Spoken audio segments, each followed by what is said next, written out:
Let me tell you something about being cursed. It's not like in the movies where you turn into a frog or start levitating when you sneeze. No, my curse is far more mundane and infinitely more painful. I'm a matchmaker. Or rather, I was a matchmaker. Now I'm just a guy with a tiny shop, a lot of heartbreak, and a strangely impressive collection of sad love poems that I definitely did not write myself. It all started 3 years ago. My last client, a woman named Margaret, who I'd matched with a man who turned out to be a catfish, and I don't mean the fish kind. I mean he was literally using photos of a Norwegian model while being a 50-year-old accountant named Bob, cursed me right there in my office. "You will fall in love with every person you match," she shrieked, throwing her handbag at my head, "but they will never love you back." And then she stomped out, probably to go find Bob and give him a piece of her mind. I never saw her again. At first, I thought it was ridiculous. I'm a professional. I don't fall in love with my clients. That's like a doctor falling in love with their patients. Unprofessional, weird. Definitely not something I do. But then I matched Sarah with Michael, and suddenly I couldn't stop thinking about Sarah's laugh. Then I matched David with Elena, and I found myself writing poetry about David's eyes. Then came Jessica, then Tom, then Priya, then... You get the picture. 37 matches. 37 broken hearts. All mine. On a good day, I'd match 2 people, fall desperately in love with both of them, watch them fall in love with each other, and then spend the night eating ice cream and listening to sad music. On a bad day, I'd do all that and also accidentally set my alarm for PM instead of AM and miss an appointment. So I did what any reasonable person would do. I stopped matching people. I opened a tiny shop in a corner of the city where nobody really goes, and I sold nothing. I just sat there, waiting, existing. Definitely not matching anyone. The shop was called Fate's Little Helper. I'd painted the sign myself. It looked terrible. I had no artistic talent, which was just one more thing to add to my growing list of inadequacies.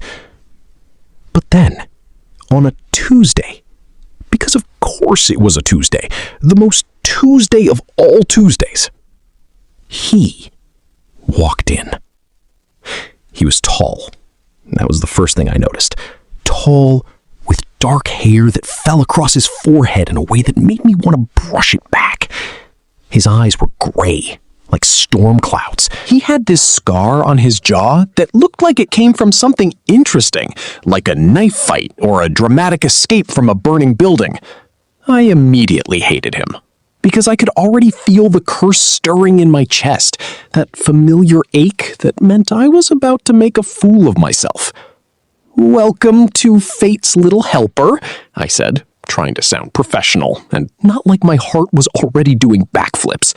"How can I help you?" He looked around the shop. There was nothing to look at. I'd sold all my furniture to buy more ice cream. The only thing in the room was my desk, my chair, and a single plastic plant that I'd named Gemma. "I need a match," he said. His voice was deep, smooth, the kind of voice that could read the phone book and make it sound romantic. I'm doomed, I thought. Completely, utterly, 100% doomed. "Right," I said, gesturing to the chair opposite my desk. "Have a seat. Let me just get my things." I didn't have things. I had a notebook full of sad poetry and a half-eaten bag of chips. I grabbed the notebook and pretended to be professional. "So," I said, flipping to a random page, "what are you looking for in a partner?" He sat down. The chair creaked. I made a mental note to buy a new chair, even though I definitely couldn't afford one. "Someone who won't ask too many questions," he said. "Okay, that's unusual, but I can work with that. Anything else?" He leaned back. "Someone who doesn't mind a bit of danger." "Danger is exciting," I said, my voice cracking slightly. "I mean, Who doesn't love a little excitement? I once accidentally set my toaster on fire. It was thrilling. He didn't laugh. He just stared at me with those storm cloud eyes, and I felt the curse pull tighter around my heart. "Is there a problem?" he asked. No problem. Just processing." I grabbed a pen and wrote down danger in capital letters. "What's your name?" He paused. "Ethan." "Ethan," I repeated, writing it down. "I'm Aiden. Aiden Walsh, matchmaker extraordinaire. Please don't judge the shop. I'm going through some things." "I can see that." "Rude," I muttered. "Okay, Ethan, I'm going to need a bit more information. What kind of person are you looking for? Someone outgoing, shy, a fan of long walks on the beach?" "I don't care about any of that." "You have to care about something. Everyone cares about something." He was quiet for a moment. Then he said, "I need someone who can accept me. All of me. Even the parts that aren't good." Oh no. Oh no. Oh no. This was bad. This was very, very bad. Because he was being vulnerable, and vulnerable was my weakness. Vulnerable made me want to protect him, and protect made me want to love him, and love made me want to... "Could you look at me for a second?" I asked. He looked up. I pulled out my compatibility scanner. The real one, not the fake one I used to impress clients. It was a small device that measured emotional temperature, bond strength, and general matchiness. I'd invented it myself. It was one of the few things I was actually proud of. I pointed it at him and pressed the button. The screen lit up. Numbers started scrolling. Emotional temperature, 98%. Bond strength, 100%. Compatibility, 100%. 100%. The highest possible score. Which meant nothing, except that this man, this tall, dark, mysterious man, with the scar and the deep voice and the trouble written all over his face, could love me back. The curse didn't apply to him. For the first time in 3 years, I could fall in love without getting my heart broken. "You're my soulmate," I blurted out. He blinked. "What?" I mean, I looked at the scanner, then at him, then back at the scanner. The numbers say you're my perfect match, which is impossible, because I'm cursed, and the curse says... Wait, you're cursed? I got cursed by a client. It's a whole thing. Very dramatic. There might have been a handbag involved. He stared at me. I stared back. "You're saying," he said slowly, "that we're compatible." 100% compatible. That's the highest score. I've never seen a score that high. Not even with other people who were perfect for each other. It's like you're my other half, my sun and moon, "I'm here to kill you," he said. Silence. The kind of silence that feels like someone has vacuumed all the sound out of the world. I'm sorry," I said. "Could you repeat that? I think I misheard." "You didn't mishear. I'm a hitman. Someone hired me to kill you." I looked at him. He looked back. The plastic plant, Gemma, seemed to be judging me from his corner. "Okay," I said. "That's a lot. Give me a second." I took a deep breath. Then another. Then I started laughing. It wasn't a normal laugh.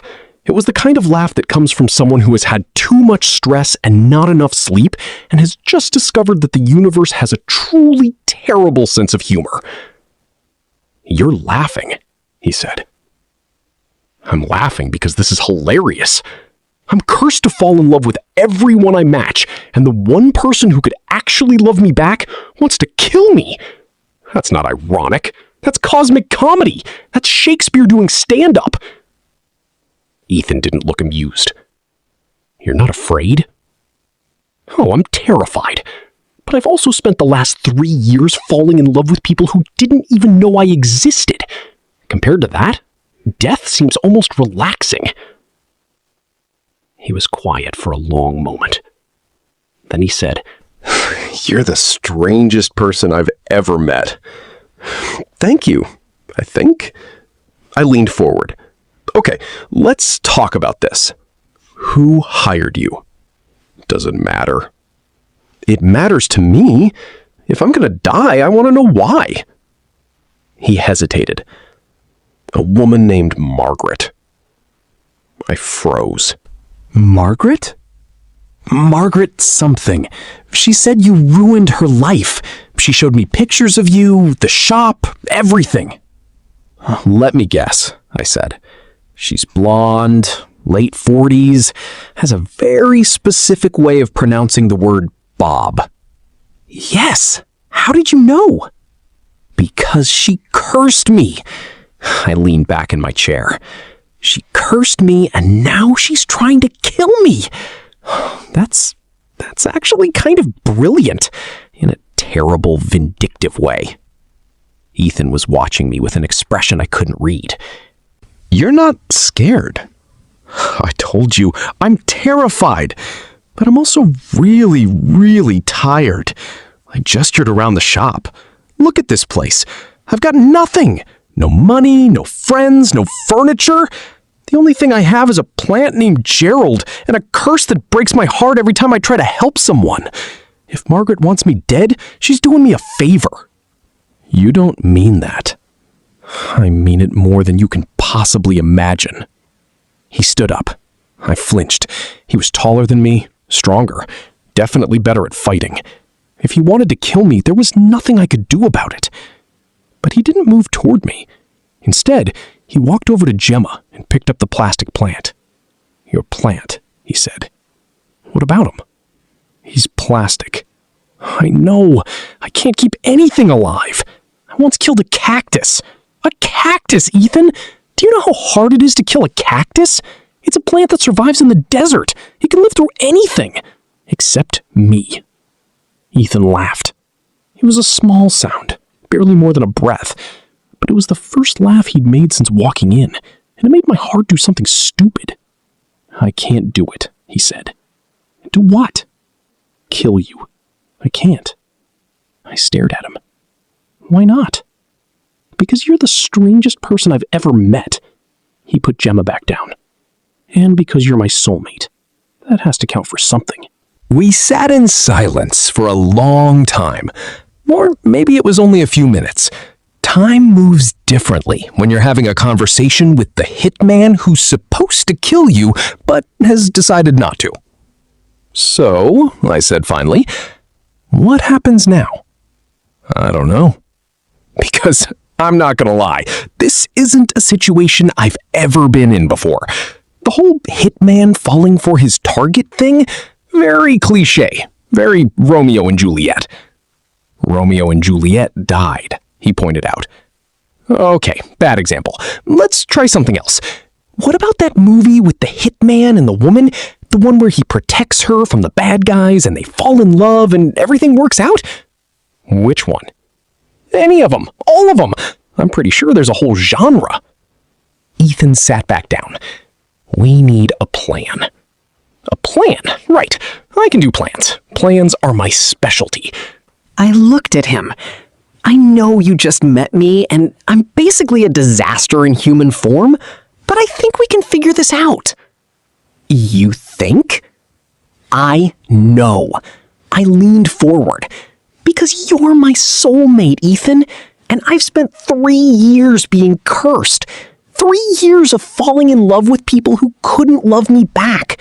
And now you're here, the first person who actually could love me. I'm not letting that go." "But Margaret is a problem. But she's a solvable problem. She wants revenge, right?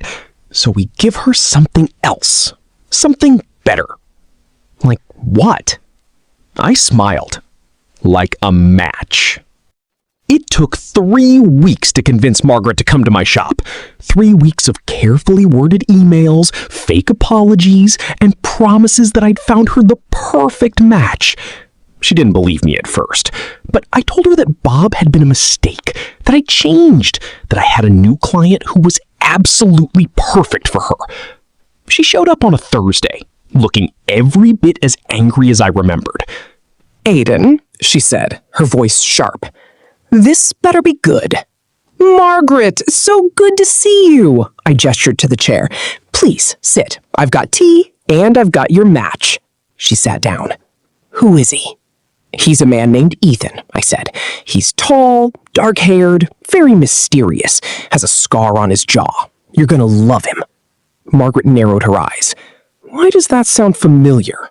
Probably because you hired him to kill me. She froze. Her face went pale. What? 3 weeks ago? You hired Ethan to kill me. But he didn't, because he's my soulmate. Fate works in mysterious ways, doesn't it? This is a trick. It's not a trick. It's an opportunity. See, I know you hate me. I've accepted it. I've even written some very bad poetry about it. But Ethan and I, we're gonna be together. And there's nothing you can do to stop it.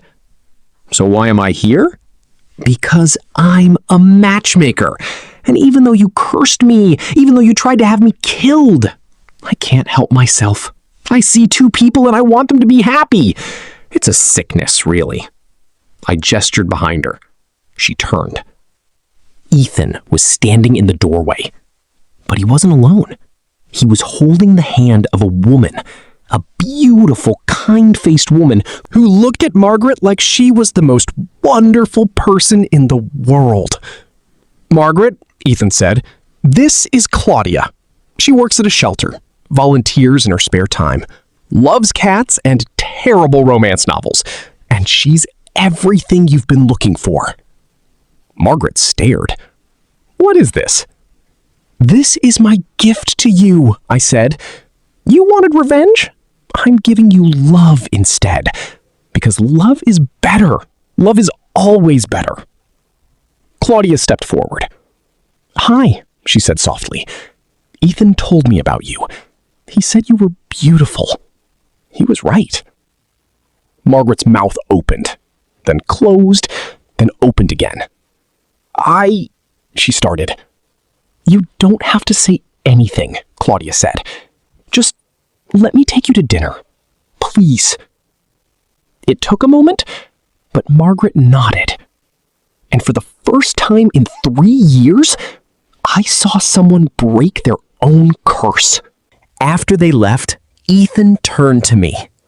That was, he said, the most ridiculous thing I've ever been a part of. It was brilliant, I corrected. I just solved your murder problem, saved Margaret from her own bitterness, and gave myself a boyfriend. It's my greatest match yet. The greatest match? Absolutely. I walked over to him. You know, when I met you, I thought I was doomed, cursed, completely hopeless. But you showed up, and everything changed. I almost killed you. You didn't. That's the important part. I reached up and touched his scar. What happened here? Knife fight. Somebody didn't pay me. Very dramatic. I love it.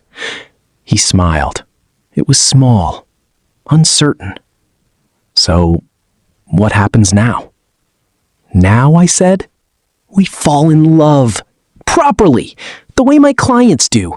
No curses, no hitmen, no angry clients. Just us. And Gemma? I laughed. Gemma's coming too. He's part of the family. Ethan leaned down and kissed me. It was soft, gentle, everything I'd been waiting 3 years for. And when he pulled back, I knew. The curse was gone. Broken by the one person who could love me back. You know, I said, you're gonna have to find a new job. Already did. I'm gonna work with Claudia at the shelter. Really? Really. I figure I've done enough damage in the world. Time to fix things. I smiled. That's my soulmate. He rolled his eyes. You're gonna say that a lot, aren't you? Every single day, I promised, and you're gonna love it. He kissed me again, and this time, I knew.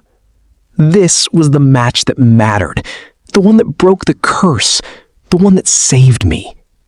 It only took 100 broken hearts to get there, but it was worth it. Every single time.